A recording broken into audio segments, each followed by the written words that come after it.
Bonjour, c'est Laurent Nizet et aujourd'hui on va faire l'essentiel d'un livre et ce livre c'est Accomplir son humanité d'un auteur très connu qui est Ansel Grün. Je prononce sans doute mal mais c'est ça.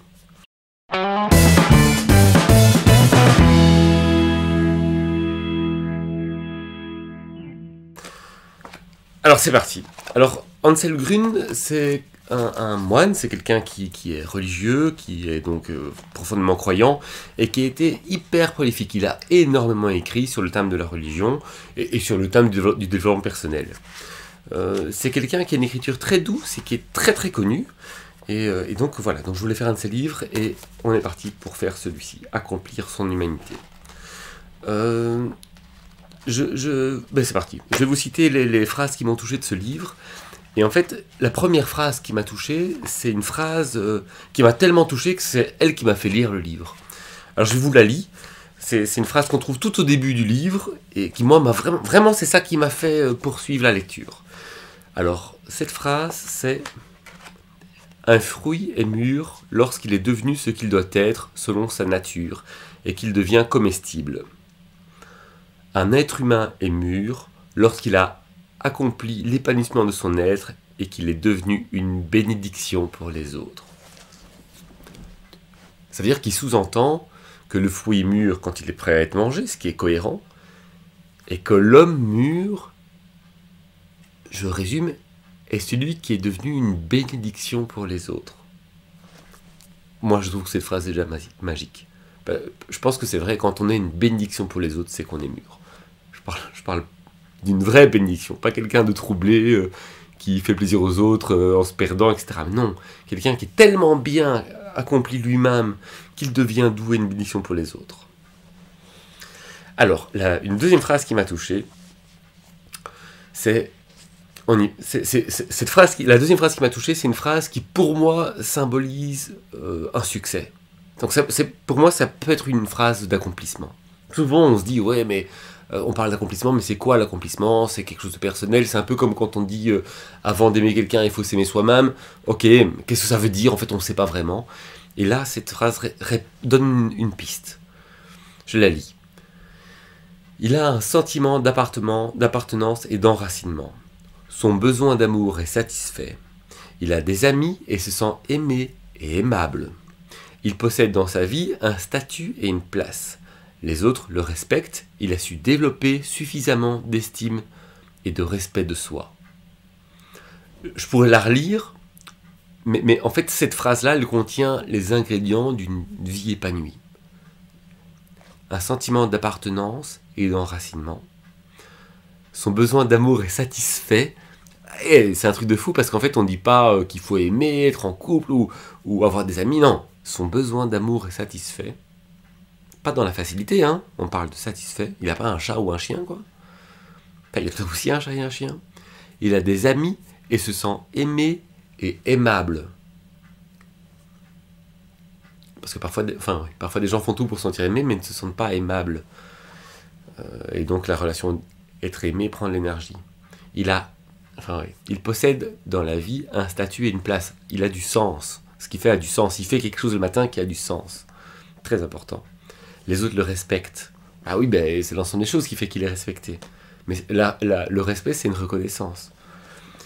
Il a su développer suffisamment d'estime et de respect de soi. Ah oui. En fait, tout va un peu ensemble. Hein, toutes ces choses viennent en même temps. En fait, hein, quand on a cette vie riche, on s'estime et on se respecte plus. Mais ça demande un chemin. Et donc des difficultés. Mais enfin bref, c'est une très belle phrase, je trouve. Troisième phrase. Cette troisième phrase, moi, c'est parce qu'elle termine bien. C'est quelque chose de sonnant, c'est agréable.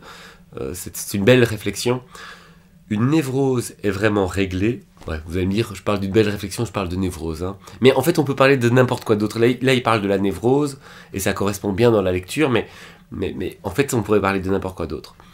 Une névrose est vraiment réglée quand elle est débarrassée du moi mal positionné.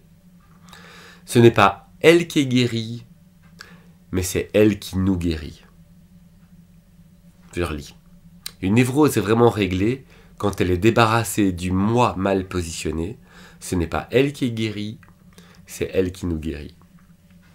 Juste la dernière partie, elle vaut de l'or. Hein. ce n'est pas elle qui guérit, ce n'est pas elle qui guérit, c'est elle qui nous guérit. Ça rappelle que l'épreuve, quand on règle quelque chose en soi, en fait, on doit dire merci à cette complexité. Si je peux prendre un cliché un peu... On est dans un livre religieux, donc je peux prendre des clichés religieux, mais je sais pas, Satan, le diable, c'est le premier ange, et on dit qu'il est le mal et tout, mais en fait, quelque part, il permet aux gens d'être confrontés à leur tentation, et personne ne dit qu'il est content quand on vend son âme. Peut-être que son rôle, c'est justement de nous confronter pour nous faire grandir, et je pense que quand on a une névrose, une difficulté, eh bien, en effet, on ne règle pas sa difficulté, c'est elle qui nous grandit. C'est elle qui nous guérit. Et je trouve ça très bien. Et après, on parle du moi mal positionné. Voilà, je crois que j'ai fait assez de vidéos sur le sujet, parce que c'est quelque chose qu'on retrouve beaucoup dans les bouquins que je lis. Le moi mal positionné, alors qu'on l'appelle ego, on l'appelle identité, peu importe. Mais je pense que là encore, c'est important. Ce moi mal positionné lié à la névrose, c'est ce qui nous pousse à imaginer qu'on vit une vie qui n'est pas la nôtre. Et si on vit une vie qui n'est pas la nôtre, forcément on n'est pas bien, on va attirer des mauvaises choses, et ces choses, en les comprenant, en cassant la répétition de ces mauvaises choses qui arrivent, c'est pas tout le temps la même nana qui est toxique, tout le temps le même job qui ne convient pas, enfin j'en passe, mais c'est souvent ça. Et bien en comprenant ça, en fait, on guérit nous. Et ça, c'est génial. Voilà, donc c'était court. Ansel Grun, j'ai pas... je vous mets dans la description la liste de ses livres. Enfin, je vous mets un lien vers mon blog où il y a la liste de ses livres. Dans mon blog, il y a les autres phrases clés. C'est important parce que accomplir son humanité, ça a changé de nom. Donc le titre de la vidéo s'appellera probablement pas comme ça. Je vais mettre le nouveau nom. Mais c'est un livre religieux.